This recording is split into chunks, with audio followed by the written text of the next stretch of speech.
Hey everyone, in this video we're going to take a look at breadth first search, also known as BFS. We're going to be programming it in Python and gaining an understanding and intuition of how it works. Some good things to know about the implementation we're going to be making in this video is that it works on directional and bidirectional graphs, and it also works on cyclic graphs. And post-recording me is here to add that it also doesn't work for graphs that have separated and disconnected sections. So basically two smaller graphs considered as one graph. And in our example, we're going to be looking at a graph that is shaped like a tree, and all the edges are going to be bidirectional. It looks like this. We have all the vertices defined here as V, and we have the edges defined as an adjacency list, which specifies for each vertex, which is each node in our graph, what other edges it's connected to. So if we look at node 0, it's only connected to 1. If we look at node 1, it's connected to 0, 2, and 3. Node 1 is connected to 0, 2, and 3. The goal of the algorithm is to search for a node with a specific number, let's say the number 4. And when we start our search, we also provide a starting node, let's say node 3. Given the starting node 3, the BFS algorithm traverses the graph in a very specific way. It does so in the following order. We start by checking the starting node, and then we explore the nodes connected to 3 in this order. Next, we explore the children of nodes 1 and nodes 5 in this order. And that is why it's called breadth first, because it doesn't go deep like the DFS depth first algorithm, but it checks all children of a given node before going on to its grandchildren. In this case, we would have found 4 after traversing nodes 3, 1, 5, 0, 2, and then we would have found 4. Let's take a look at how we can do this in the code. Alright, so you can see we already have our setup with our adjacency list and a function called BFS, which takes in a starting node and a search node. Currently it says pass, but it's our job to make it perform a breadth first search. In order to do so, we're going to use a queue, and we're going to use a list called visited, which is going to keep track of all the nodes that we don't want to visit again. At the beginning of our queue, we'll add our starting node. This way, our algorithm will iterate through all the things in the queue, and we'll start with our starting node. Next, we'll do our actual iteration. So we'll say, while our queue isn't empty, we need to grab something out of the queue and do something with that node. So let's take the first node from the queue and set the remaining queue. From node and the queue are equal to the queue at position 0, and the new queue is equal to the queue at index 1 till the end, skipping index 0, which we just took from the queue. Next, we'll add our from node, which in the first iteration is our starting node, to the visited list. Then, in order to add new nodes to the queue to travel to, we'll look at all the nodes that we can reach from our from node and add those to the queue if they're not visited. Looking at our graph, with 3 as our starting node, which means we're going to look at the children of 3, which are 1 and 5, and we're going to make sure we haven't visited them already and add them to the queue in that order. So we'll add 1 and then 5. So in order to get our 1 and our 5, we simply ask our adjacency list what nodes we can reach. So we'll say 2 nodes is equal to our adjacency list at our from node. And if we look at our from node being 3, and we look at our adjacency list at 3, we see that this is 1 and 5, which are the children we expect. After we know what nodes we can reach, we need to filter the ones that are valid. And by valid I mean we haven't visited them before.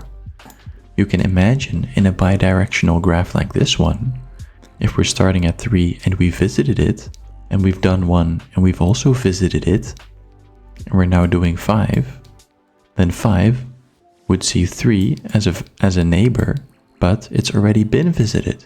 So we need to make sure that all the nodes our 5 is connected to haven't been visited before, like 4 or 6. So we'll say valid 2nodes is equal to a list, and we're going to create a list comprehension, which says node for node in 2nodes. And at this moment, valid nodes is just equal to 2nodes. And we can add if in order to filter each node. And we're going to say each node from 2nodes if that node is not in visited. And you can see this working already, because when we start our iteration, we add our from node to visited. And looking at our drawing, we can see that if 3 would have been in visited, if we were then processing node 1, it would not see 3 as a valid unvisited node again. You might notice that if the amount of nodes we have is very large, that this operation becomes very inefficient. So to make this faster, we can use a dictionary lookup. So all we have to do is go to visited and change this from a list to a dictionary with curly braces. So where before you would check inside the visited list whether something would have been visited, now we check in the visited dictionary whether at key of a node, the value there is true. And if it's none or false, we know the node has not been visited. So here, where we append something to the old visited list, we now need to change this to something for the dictionary. So we'll say visited at from node is equal to true. In this way, we can replace the append from before, and we can then do a more efficient lookup right here, where we won't say node not in visited, but we'll say if visited dot get node not. So you might know you can get something from a dictionary with square brackets, but if it doesn't exist, it throws an exception. So if we use the get method on a dictionary, it either returns true, which is the value we set in the visited dictionary, or it returns none. And if you know, in a Boolean expression, none is treated as false. So if not in visited, then it's a valid node. Alright, so after that hassle, we'll add all the valid nodes to the queue. So we'll say queue.extend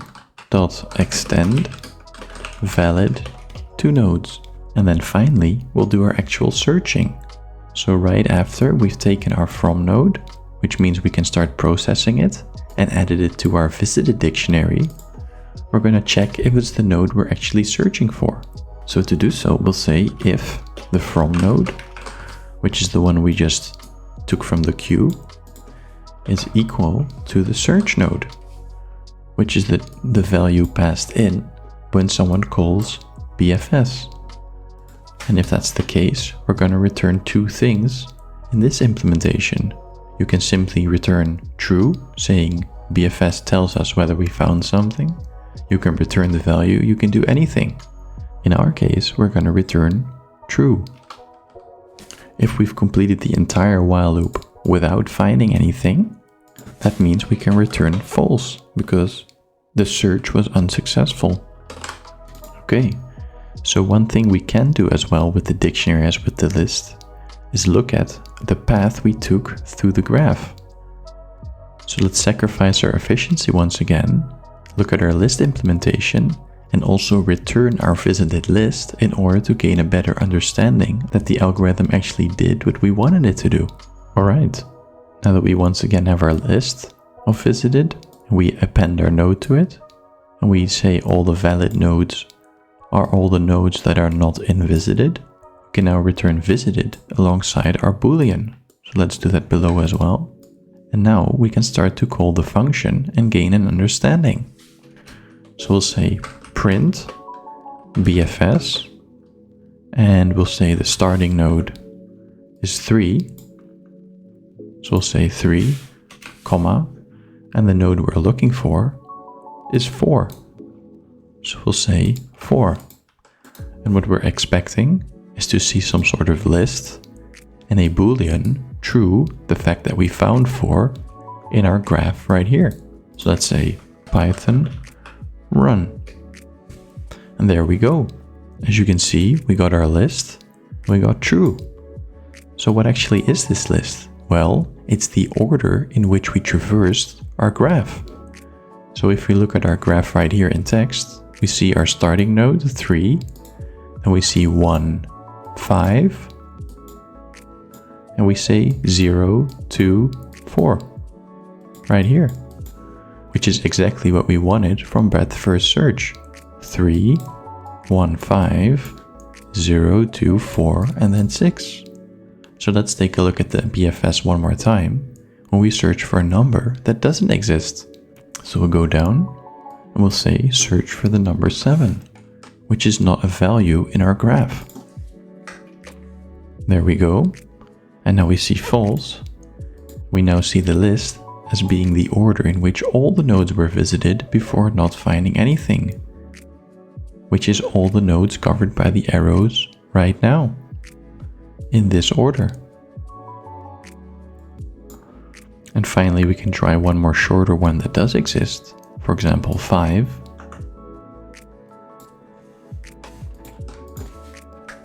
And we'll see that the path was 3, 1, 5, which once again makes sense, as it would be this path. And then I can't help but try a more interesting path, which would maybe be starting at 4, trying to find 2. So we'll say our starting node is 4, and we're looking for 2. Boom. And as you can see, our visiting order is 4, 5, 6, 3, 1, 0, 2. 4, 5, 6. Right, so all the children of 5 before anything else. 4, all the children of 4 don't exist. 5, all the children of 5 are 6 first. 3, all the children of 3 are 1 and 5 is already visited, so it's just 1.